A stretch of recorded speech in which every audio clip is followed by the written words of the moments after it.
আমার নবী রহমতের নবী, মায়ার নবী, মুমূর্ষ মরজে মৌতের সময় অসুস্থ নবীজি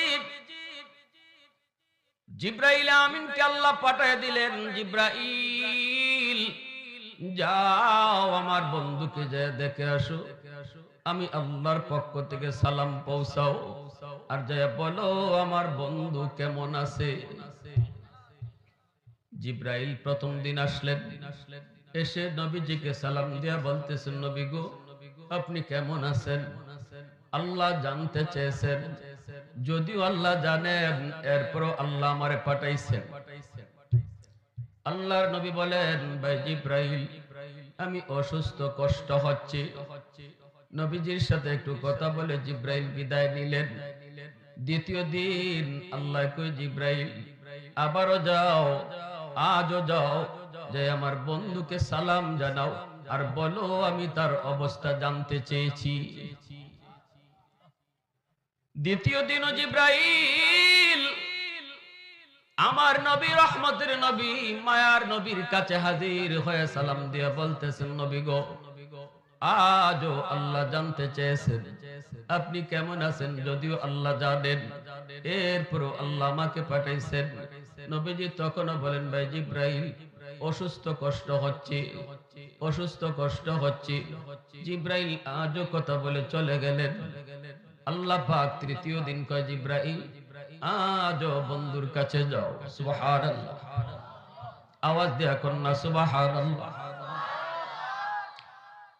চতুর্থ দিন আল্লাহ কয়, জিব্রাইল মালাকুল মউত আজরাইলকে সাথে নিয়ে তুমি যাও। জিব্রাইল আমিন চতুর্থ দিন মালাকুল মউত আজরাইলকে সাথে নিয়ে নবীর ঘরের সামনে হাজির। নবীজির ঘরে জিব্রাইল আগে ঢুকলেন। মালাকুল মউত আজরাইল তিনি দরজার পাশে দাঁড়িয়ে রইলেন। জিব্রাইল যায় সালাম দেয়া কই, নবী গো দরজার পাশে এমন একজন ফেরেশতা দাঁড়ায় আছে গো নবী, যেই ফেরেশতা কারো ঘরে ঢুকতে অনুমতি নেয় না, কিন্তু আজ আল্লাহ আমাকে পাঠাইছেন, যদি আপনি অনুমতি দেন তাহলে তারে ঢুকতে বলবো, আর যদি অনুমতি না দেন ওখান থেকেই ফিরত চলে যাবে। এ যুবক, কোন নবীর উম্মত তুমি, একটু দিলটা নরম করে কথাগুলি শুনো। জিব্রাইল কয়, নবী গো আপনার আগেও কারো এইরকম অনুমতি তিনি নেয় নাই, আপনার পরেও কিয়ামত পর্যন্ত কারো ঘরে ঢুকতে অনুমতি নিবে না, কিন্তু আল্লাহ আমাকে পাঠাইছেন, যদি আপনি বলেন তাহলে ইনি ঢুকবে, নতুবা তিনি ফিরত চলে যাবে। আল্লাহ পাক রব্বুল আলামিন আমাকে পাঠাইছেন, আমাকে এই কথা বলে দিবেন। নবীজি বলেন, ভাই জিব্রাইল ইনি কে?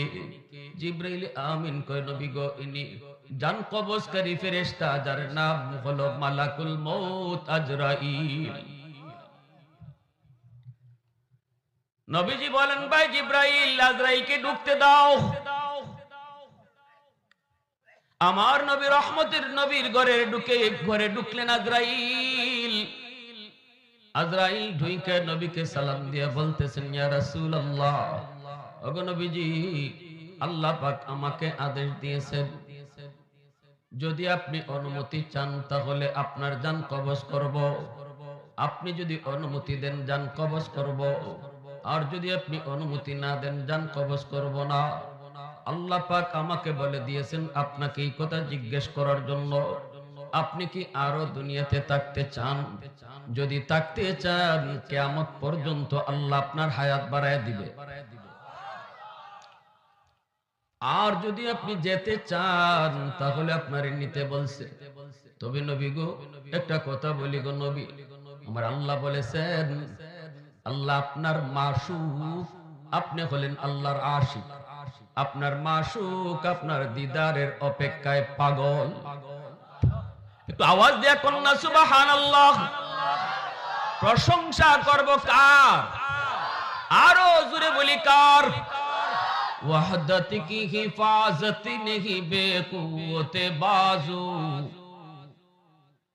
वहदत की हिफाजत नहीं बेकुव्वत बाजू आती नहीं कुछ काम हक़ खुदा दाद आती नहीं कुछ काम हक़ खुदा दाद ऐ मर्द खुदा तुझको कुव्वत नहीं हासिल जा बैठ किसी गार में अल्लाह को कर याद जा बैठ किसी गार में अल्लाह को कर याद ये सच है कि बातिल की तरफ दार नहीं हम गद्दार न समझो हमें गद्दार नहीं हम गद्दार न समझो हमें गद्दार नहीं हम फूलों की तरह नरम मिजाज अपना है नजर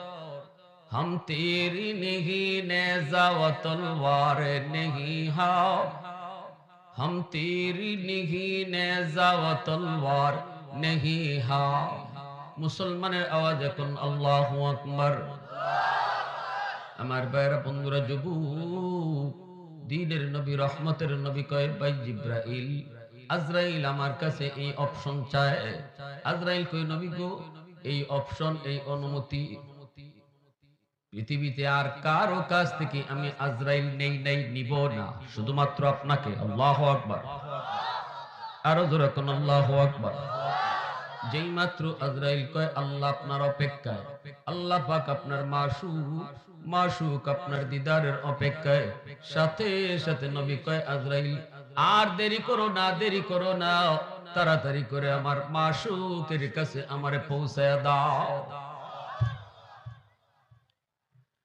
মালাকুল মউত আজরাইল আমার আপনার নবীর সিনা মুবারকে হাতটা আস্তে করে রাখলেন নবীজি বলেন ভাই আজরাইল মনে হচ্ছে উহুদ পাহাড়টা আমার বুকে রাখছো ও ভাই আজরাইল কষ্ট হয় আজরাইল কই নবী গো আল্লাহ আমাকে আদেশ দিয়েছে এ আজরাইল আমার বন্ধুরের সর্বোচ্চ সতর্কতার সাথে জান কবজ করবা বিন্দু পরিমাণ মায়া বিন্দু পরিমাণ কষ্ট যেন না হয় সর্বোচ্চ মায়া দেখায়া তুমি জান কবজ কইরো ওগো নবীজি এত সহজে পৃথিবীর কারো জান কবজ করি নাই আপনার পরে আর কারো এত সহজে করব না তবে একটু ধৈর্য ধরতে হবে গো নবী একটু ধৈর্য তো ধরতেই হবে রহমতের নবীর বুকের মধ্যে হাতটা রাখলেন মালাকুল মউত আজরাইল আমার নবী রহমতের নবীর বুকে হাত রাখলেন আম্মা জান আয়েশা সিদ্দিকা রাদিয়াল্লাহু তাআলা আনহার উরুতে নবীজি মাথা রেখে শুয়ে রইছেন আম্মা জান বলেন আমি দেখতেছি নবীজির কপাল দিয়া গাম বেয়ে বেয়ে পড়তেছে আমি দেখতেছি নবীজির পশমের গোড়ায় গোড়ায় গাম বের হয়ে যাচ্ছে আল্লাহ নবী রহমতের নবী কয় ভাই আজরাইল মরণের কষ্ট বুঝি এত আমাকে যদি সর্বোচ্চ সহজে তুমি আরামে তুমি জান কবজ করে থাকো আরামের জান কবজ যদি এত কষ্ট হয় তাহলে কষ্টের সাথে জান কবজ যার হবে না জানি তার কত কষ্ট হয় রে ভাই আজরাইল ও ভাই আজরাইল অনুমতি দে একটু সুযোগ দে আমি একটু কথা বলি কোন কথা গো নবী নবীজির চোখ থেকে দরদর করে পানি পড়ে নবীজি বলেন ভাই আজরাইল কথা দাও আমার উম্মত বেফানা উম্মত দুর্বল তোমার এই জান কবজের কষ্ট ওরা সইতে পারবে না রে এত কষ্ট আমার উম্মত সইতে পারবে না ভাই আজরাইল কথা দাও যত কষ্ট উম্মতরে তুমি দাও আমাকে একা দিয়ে দাও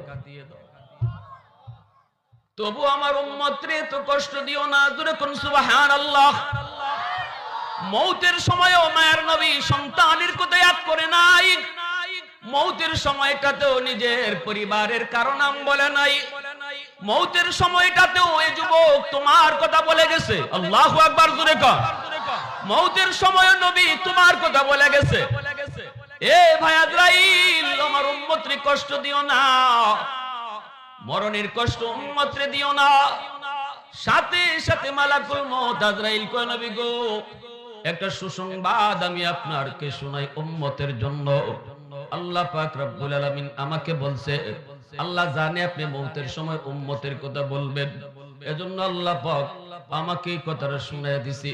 কারণ মেরাজের রজনীতে আল্লাহর সাথে সাক্ষাৎ এত আনন্দের সময়, এত মায়ার সময়, এত ঘনিষ্ঠ সময়, এত ঘনিষ্ঠতার সময় আপনি উম্মতের কথা ভুলেন নাই।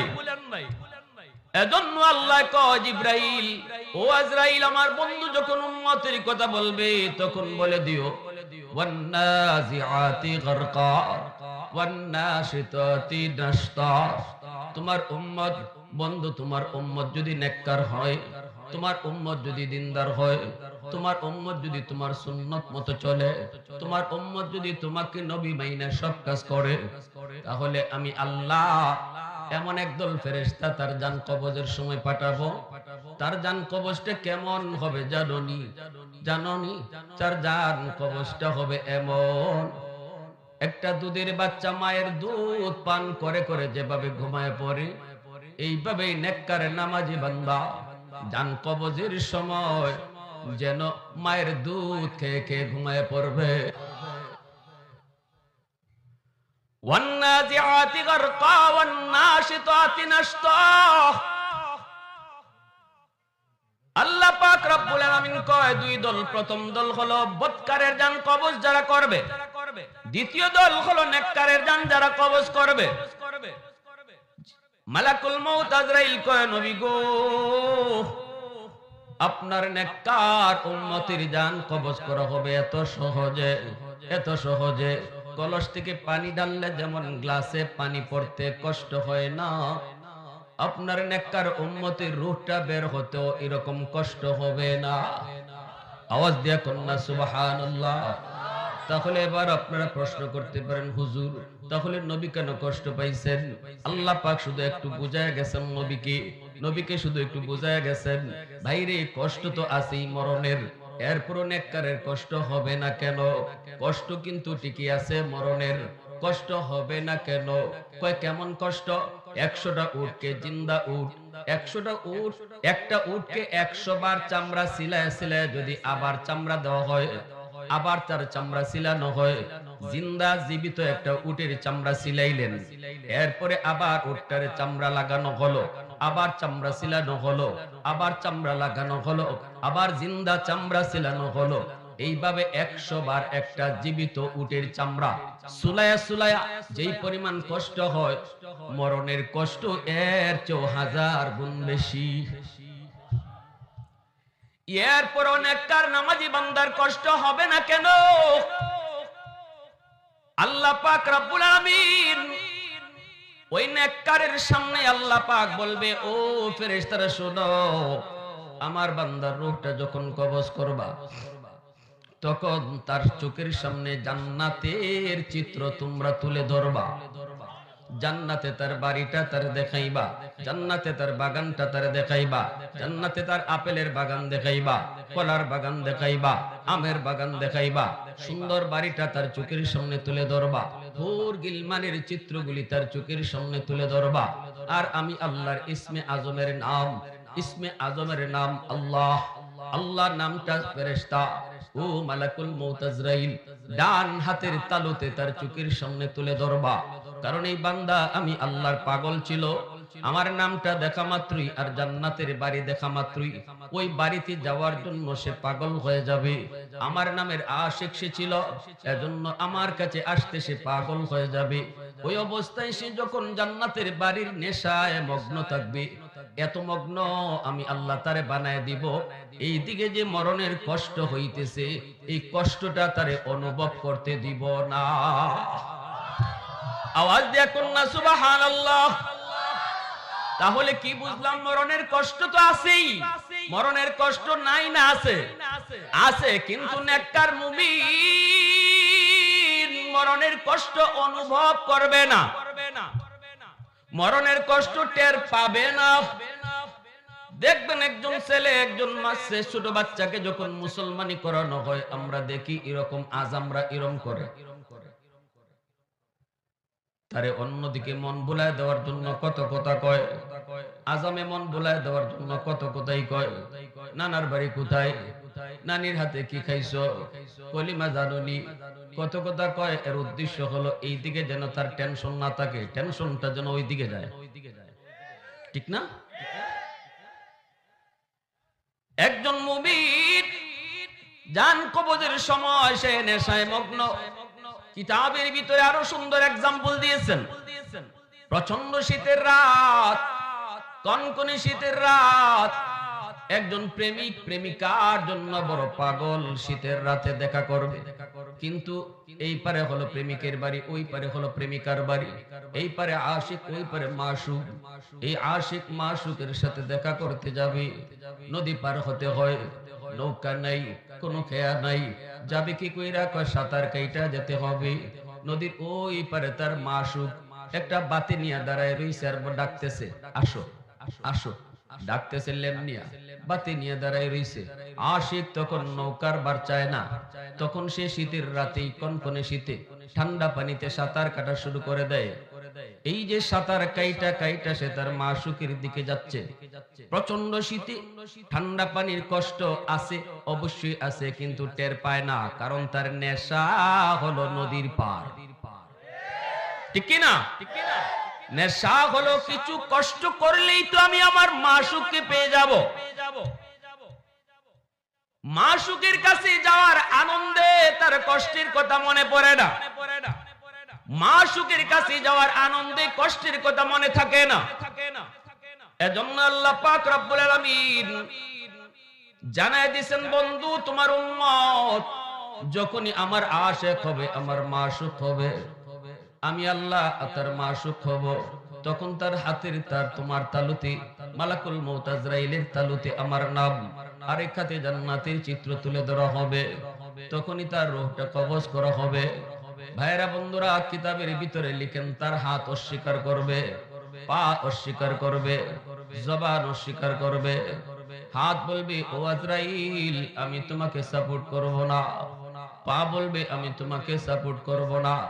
জান কবজের সময় মালাকুল মউত আজরাইল হাতের সাপোর্ট চাবে, পায়ের সাপোর্ট চাবে, জবানের সাপোর্ট চাবে, চোখের সাপোর্ট চাবে, অঙ্গগুলা থেকে রূহটাকে বের করে আনার জন্য সাপোর্ট চাবে, কিন্তু পা সাপোর্ট দেয় না, হাত সাপোর্ট দেয় না। হাতে কই না আমি তোমাকে সাহায্য করব না, কারণ কি? কয় আল্লাহর বান্দা এই হাত দিয়া বহু নেক কাজ করে। পা বলবে না আমিও দেব না, কারণ এই পা দিয়ে আল্লাহর বান্দা পায়ে হেঁটে হেঁটে মসজিদে যায়, আমি পা তোমাকে সাহায্য করব না। জবান কয় না আমিও সাহায্য করব না, কারণ এই জবান দিয়া আল্লাহর গোলাম জিকির করে, আল্লাহু আকবার জোরে কর। এজন্য না আমিও সাপোর্ট করব না। চোখ কয় না আমিও করব না, কারণ চোখ দিয়ে হারাম জিনিস দেখে না, এই চোখ দিয়ে সে কোরআন তেলাওয়াত করে, আমিও তোমাকে সাহায্য করব না।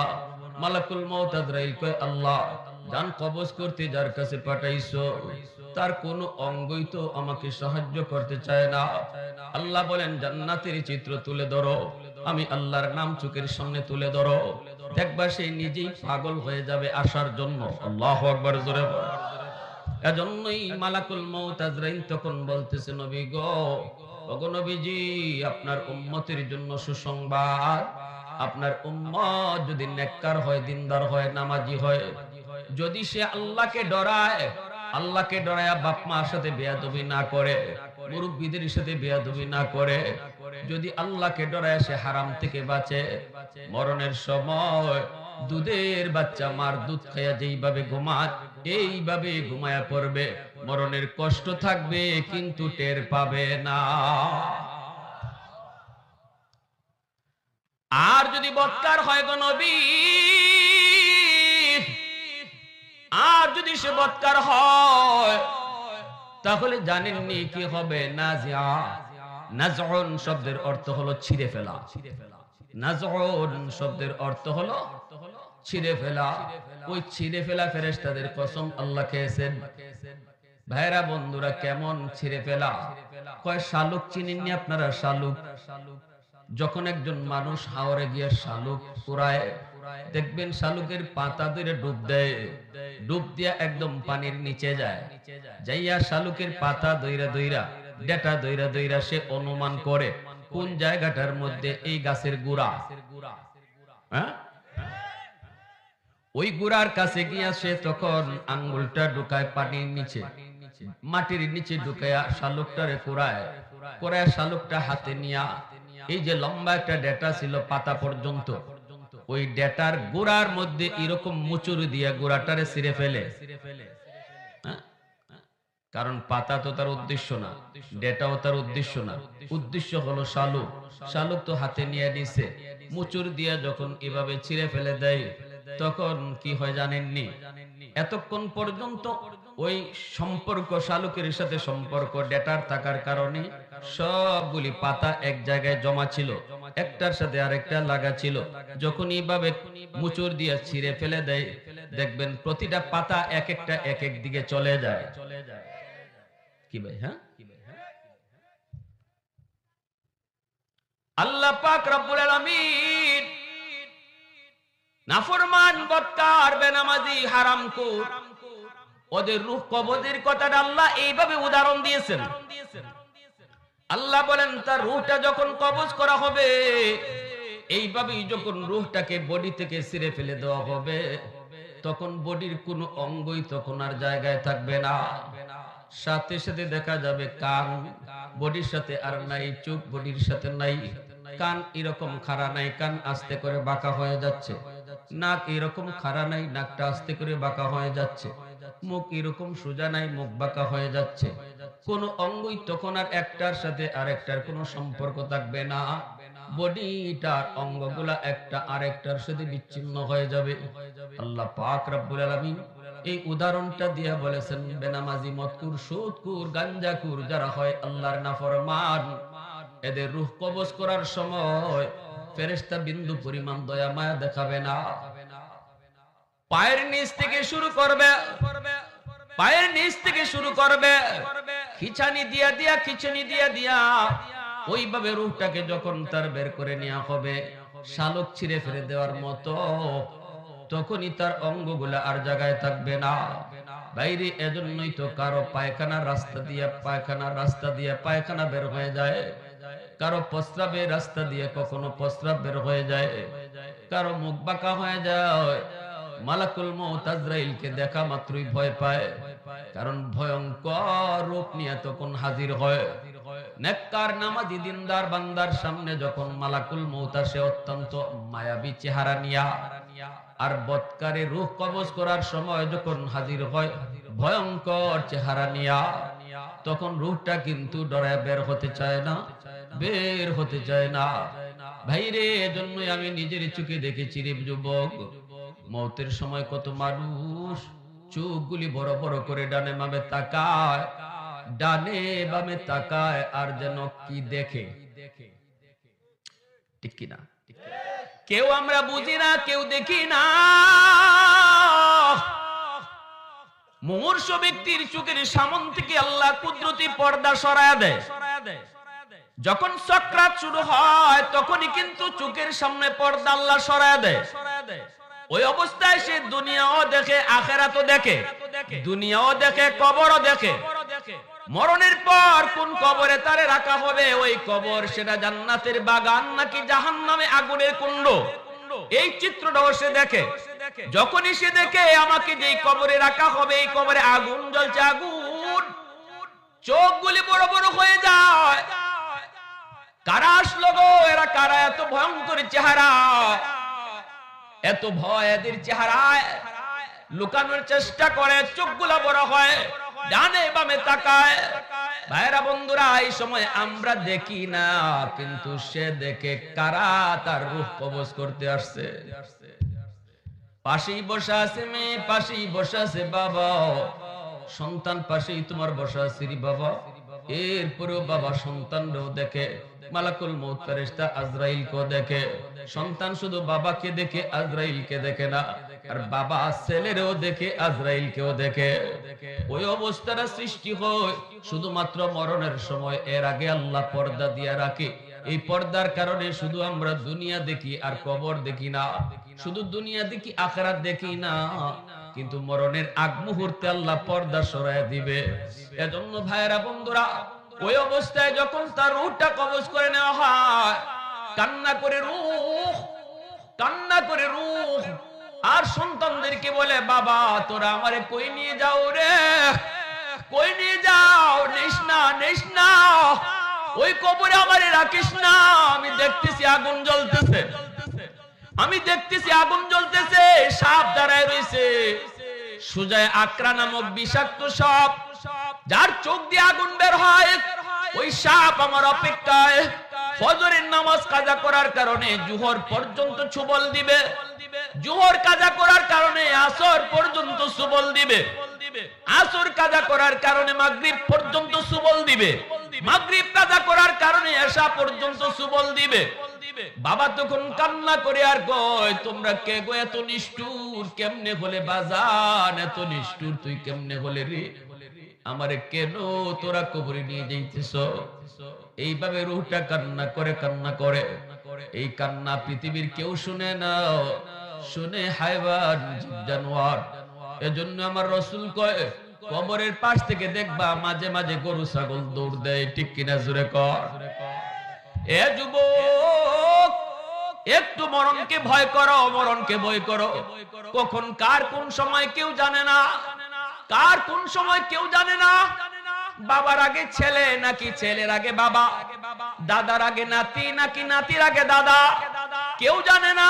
কত যুবক যৌবনে কবরে গেল, লেখাপড়ার সাথী ডাইনে তাকালে দেখবা কবরে শুয়ে আছি, খেলার সাথী বামে তাকাইলে দেখবা কবরে শুয়ে আছি।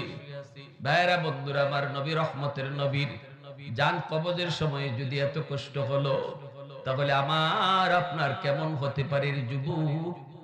এই কবরে যখন তোমাকে নেওয়া হবে, কবর তোমার জন্য হয় জান্নাতের বাগান, নয়তো জাহান্নামের কুণ্ড।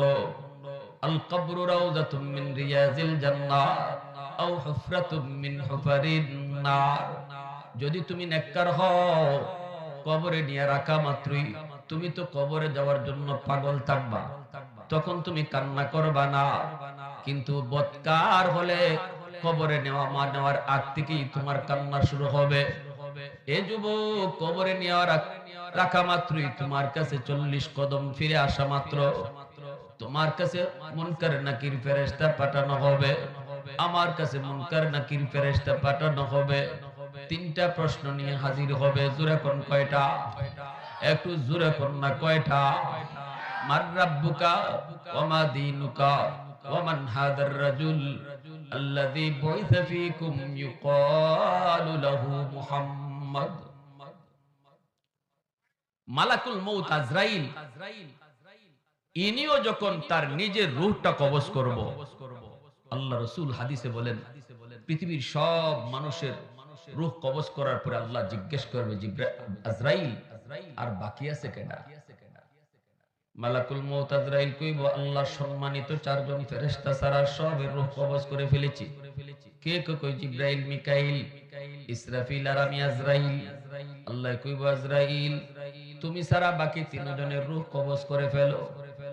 আল্লাহ পাকের আদেশ পাওয়া মাত্রই জিবরাইলের রূহটা কবজ করা হয়ে যাবে, ইসরাফিলের রূহটা কবজ করা হয়ে যাবে, মিকাইলের রূহটা কবজ হবে। এইবার আল্লাহ বলবেন, আর কে বাকি আছে? আজরাইল বলবে, মালিক উপরে তুমি আর নিচে তোমার গোলাম আজরাইল।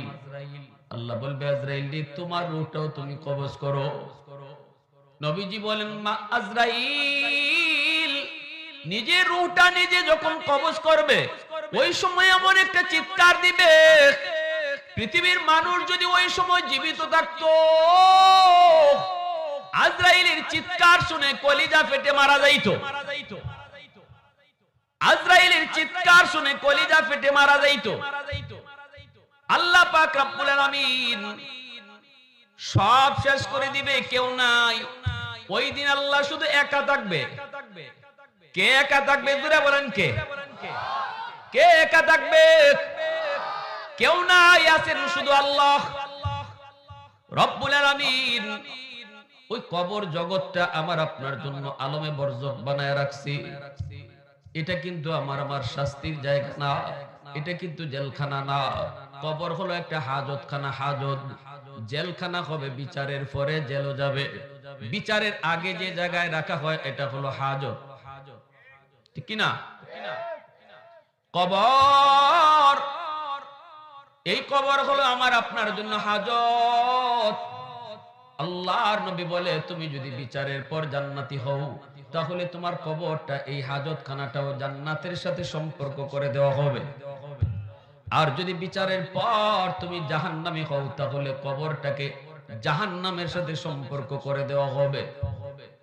ভাইরা, প্রশ্ন হবে তিনটা। এক নাম্বার প্রশ্ন হবে মার রাব্বুকা ওয়া মা দীনুকা ওয়া মান হাদার রাজুল আল্লাযী বুইসা ফীকুম ইউকালু লাহু মুহাম্মদ। রব তোমার কে, ধর্ম তোমার কি, নবী তোমার কেডা? তিনটা প্রশ্ন করা হবে। এ যুবক একটু বলো, তুমিও তো পরীক্ষা দাও স্কুল কলেজে, পরীক্ষা দেওয়ার আগে কি তোমার এক প্রশ্ন কি হবে এটা বলে দেওয়া হয়? হ্যাঁ, পৃথিবীতে কোন পরীক্ষার আগে প্রশ্ন বলে দেওয়া হয়? প্রশ্ন জানানো হয় না। প্রশ্ন জানাইলে তো আর পরীক্ষা থাকে না। কিন্তু আল্লাহ পাক কবরে কি তিনটা প্রশ্ন করবে এটা আমাদেরকে অগ্রিম জানায় দিছে, যেন আমরা প্রশ্নের উত্তর বানায় নিতে পারি। এটা আল্লাহর জন্য দয়া, আল্লাহ আমাদের জন্য মায়া করছে, ঠিক কিনা জোরে বলেন? প্রশংসা কার করব? এজন্যই প্রশংসা কার করব?